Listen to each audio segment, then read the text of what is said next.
The spirit of the entrepreneur is alive and well. More and more people anxious and willing to be their own boss. This week we're going to talk with three of what we call adventure capitalists about what it takes to take the big plunge. And we'll start with 28-year-old William H. Gates III, who was a teenager, co-founded Microsoft Corporation, now the world's foremost producer of computer software. In the incredibly competitive software business, Microsoft writes the rules. Its operating system runs more than 90% of IBM's personal computers, and it will provide much of the software for Macintosh, Apple's hot new computer. While some think that computers are dehumanizing, at Microsoft, people are the assets. Microsoft employs 500 people, and it's very careful about whom it hires. We want the very brightest people we can find who care. The kind of people who really sort of wrap their mind around whatever they're doing, and they get involved and they think about it, and it sort of lives with them all the time.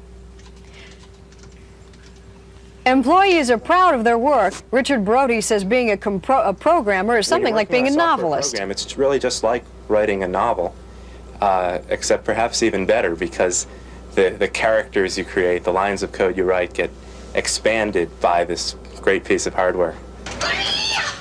People do take their work seriously, if not always themselves. And not everyone works 9 to 5. They often work at night, and they often work much more than 8 hours a day.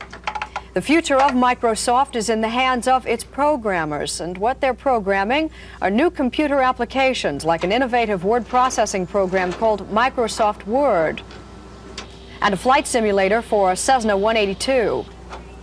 But Microsoft's biggest push involves a new concept called Windows. Windows divides a computer's display screen any number of ways, allowing a user to look at several applications at once. Bill Gates is a computer whiz. He taught himself programming at the age of 13, was a dropout at Harvard, and started the company we've just described at the age of 19. Now 28. What are your annual revenues at Microsoft? We're expecting to do just over $100 million this year. At what age did you yourself become a millionaire? Well, Microsoft's a company owned primarily by its employees, and it's not easy to put a value on it. Our first big contract was in 1975. And you were, what, 20? 21. Yeah. Are you kind of half telling me, though, that you're not in it for the money? I don't think anyone at the company is in it for the money. It's a much more exciting field than trying to measure exactly how much we're selling or how much it's worth. The creation of these programs is something you can sit down and see people enjoying and solving real problems. If you had stayed at Harvard a few more years, would this computer revolution have passed you by?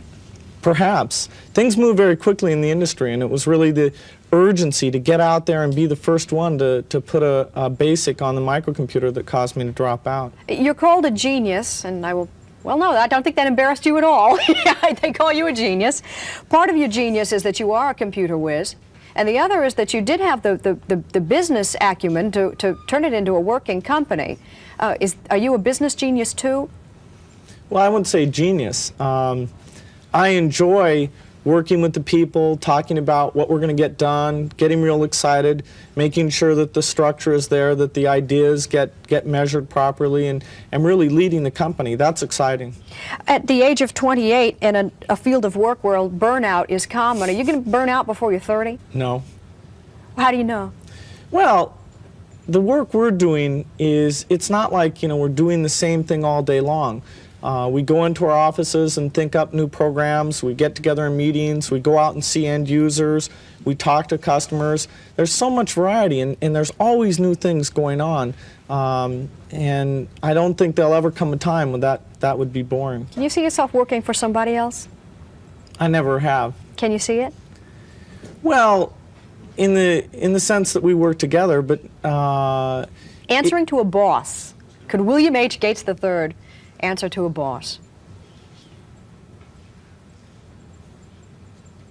I'm used to having a company where the ideas that I have are something that I can easily pursue. So I think it'd be a tough transition.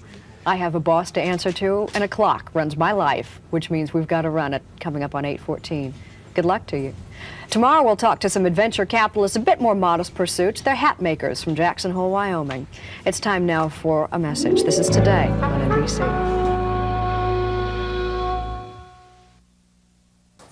Hey, thanks for watching. Don't miss the Today Show every weekday at 11 a.m. Eastern, 8 Pacific on our streaming channel, Today All Day. To watch, head to today.com/allday or click the link right here.